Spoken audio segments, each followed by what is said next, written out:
This is just like all a talking vlog. If you want something else, come back tomorrow.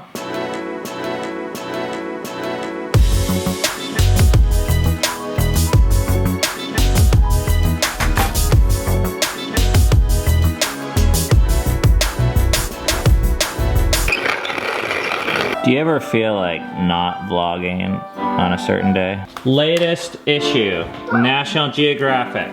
Okay, it's a citrus tree. Look where all citrus comes from. That's right, the pomelo. Everything you liked about mandarin oranges, grapefruits, tangerines, comes from this bad boy right here. Good thing I stocked up the other day. That's the one I got you first. Oh, there she is. I knew that fruit was special. I knew it! I don't have the energy to be fake right now, but I also don't have the energy to get into why I kinda am having a crappy day. Vlogging actually takes a lot of energy. It takes a lot of energy. I mean, it's already hard. And then to think about like trying to be transparent or honest about it, how that's gonna be perceived by other people, or even just having to rehash the thing that maybe I don't even wanna think about. These are issues with real life people who I feel like I want to talk about this stuff first with before hashing out on the vlog. And I don't want to just come across as a whiny, complaining first world vlogger because we have it pretty good. So we're going to take the easy way out today. And it has to do with what you see right here. That's all we're going to talk about. We're not going to show you our real life.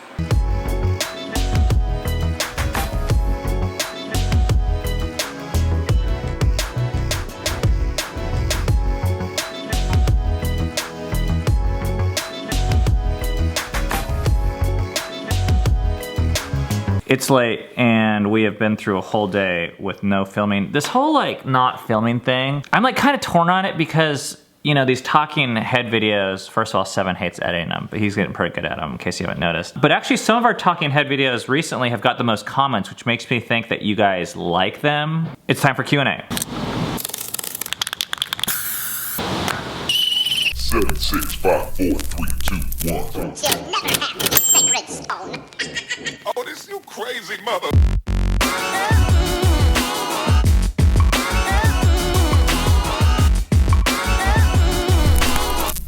Okay, this whole food conversation got sparked from a question we got 4 days ago from the G6 tribe.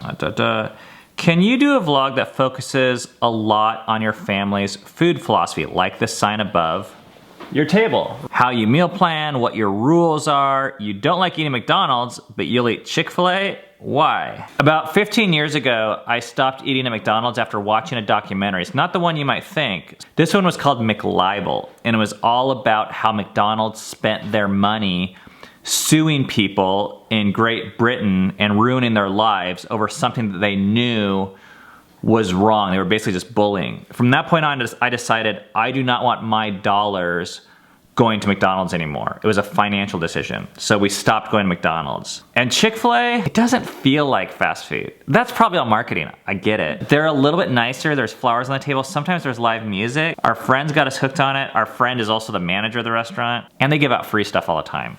That's it, it's not more complicated than that. But to get into our food philosophy and kind of this big picture thing with this whole sign, Cami and I were really struggling because, you know, I had made a ton of money and we were eating out at restaurants and I was like the most heavy I'd ever been. And we could buy whatever we wanted to and we were traveling a lot. So we were just in this phase of our life where we felt like we were just having to go like on various diets. And at some point I think it just hit me. Either I'm gonna spend the rest of my life going from one diet to another, or we have to change the way we view food. So we set out for a time period to really ask this question. If food is so important, like what does God think about food based upon what we knew and had heard in the Bible? That was like our starting point. This is what we came up with. So I wrote it, we drafted it, we revised it a few times, and then we had a friend burn it into the wood. I'll show you guys. It's really kind of cool. CRAWFORD Food Manifesto. That shadow sucks. Our friend Julia did it, and then our friend Sarah redid it. And what there is there's 7 principles, and then there's like all of our favorite foods. You can see like the French press right there,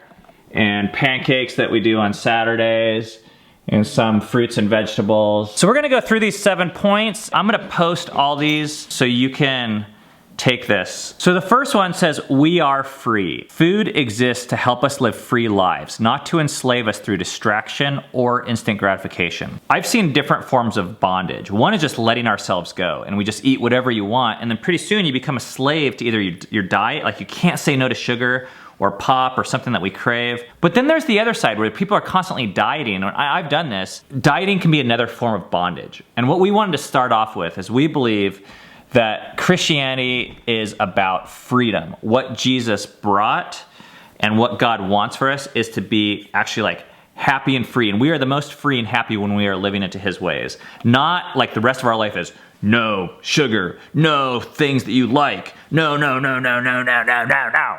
No.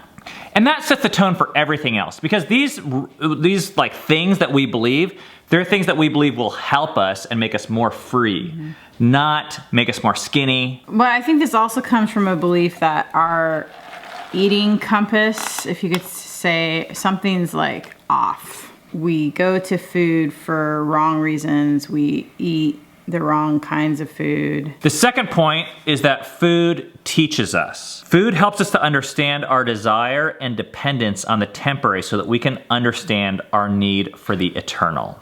This is like, sounds kind of fancy and philosophical, but I think it's really important. Like, food is not important in it of itself.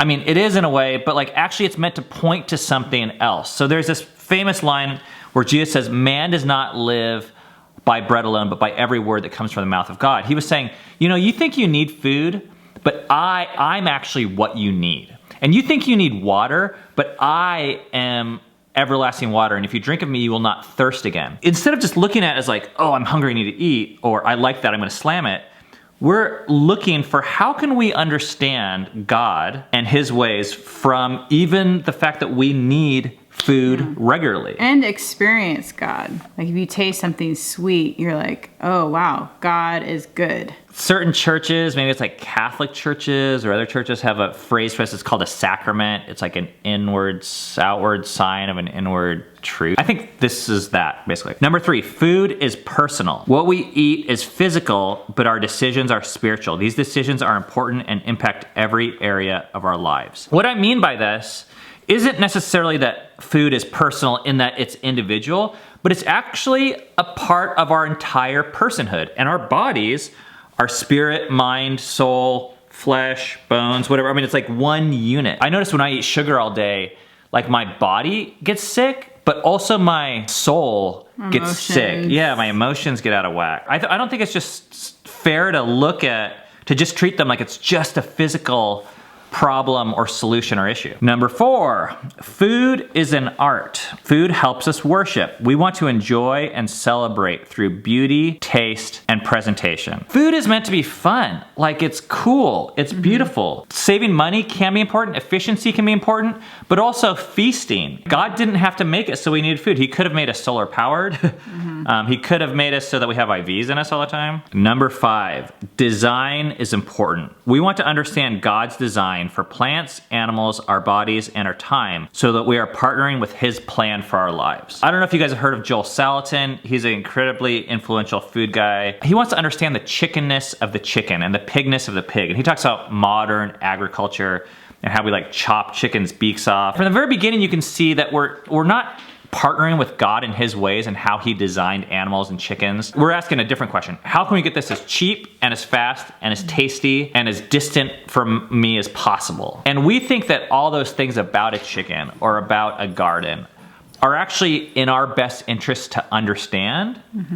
And they don't just get in the way of like our life, they actually will help us live healthier. About 4 years ago, we decided to invest our money into getting better food. So we actually get a lot of our dairy and eggs and even some of our meat from a local farmer in Ohio. And that wasn't just for our health, because some people might say, oh, well, this other stuff is organic and cheaper and healthier. It's an education tool for us to understand, oh, where does what does a cow actually look like? How much does it actually cost to grow one without all these artificial means? And to actually know where your food's coming from. Number 6, food is a process. The preparation and ingredients of a meal, as well as the time and people that we eat with, are just as important as the meal itself. I've heard a lot of moms complain about, I make this like amazing meal and then I put it down and then my family just wolfs it down in 10 minutes. And I could think like, man, that would be really frustrating if you spent, I don't know, hours on this meal and then it's like consumed in less than 10 minutes. One of the ways that we've tried to combat that is we have whoever made the meal, this is at dinner time, explain what they made. They say, I made this, I made that, even like ingredients if they want. They say, I had this special ingredient put in there, and we say where the food comes from, and that's just a reminder to us that everything comes from somewhere. You know, maybe it comes from a farm. It was at this time 5 years ago. That scenario that Cami laid out, where kids show up at the dinner table and no one's thankful. I think that can actually be solved through education. As like a lot of times we're so used to drive-throughs that we think food just like appears. So when kids show up at a dinner table and food's just there, it's like, oh, people don't know that mom worked for 3 hours in the kitchen, or dad. A store had to deliver it to you, and then a freaking farmer had to raise this thing and then take its life and kill it, and it took 3 years to do that, and we're just like, you know, so getting in touch with that process, I think, helps us appreciate it more. part of how we help our kids do that is they make dinners at least once a week. Our older ones do. And once again, this process is just as important as the actual food. You learn a lot from growing a garden or raising an animal. And when we skip these processes, it's not like we raise all our own animals, but I acknowledge that we're missing a huge step or opportunity maybe. This last one is probably the most important one besides the first one, which is we are always thankful. Regardless of the amount or variety, we appreciate what has been provided. I have all these options, and if something's put in front of me that I don't particularly like, it is really hard to be thankful when it's like, well, I could just go down the street and get something I actually really do like. So with most like food rules, especially if you're countercultural, the way that you choose to eat makes you look down on other people and kind of turns you into an asshole, and you can't really enjoy food with many people. And we decided whatever food is, it's not more important than relationships with us and God or us and people. So we believe all blessing comes from God. All good things. Whatever we get when we go to someone's house, we're gonna be thankful for it. We try, at least. That's our goal. These are goals, you know, and really the reason why this type of manifesto is important is because it guides everything else. When we're thinking about, oh, what should we eat or how should we eat at the dinner table, or what should we buy from this person or how much should we spend, these things help us make those decisions, and putting them clearly in a place where the kids see them all the time. I think it was really a big deal for our family to get on the same page together. You guys could take our manifesto and cut and paste it and rip it off completely, I don't care, or change a few words or add a few or subtract a few, do whatever you want, but I would highly recommend something like this. Our culture is out to kill us. There is a war. There is an enemy, and food is a big deal in all of our lives. And when we look at our neighborhood at like people's health and stuff, you can see people are literally dying. Some people actually are dying, and some people are dying slowly. These are important things, so we take it really seriously. I don't know if there's much more important things than thinking about food. 2 little hints that help for us. We have found that shopping is the most important time to make a decision.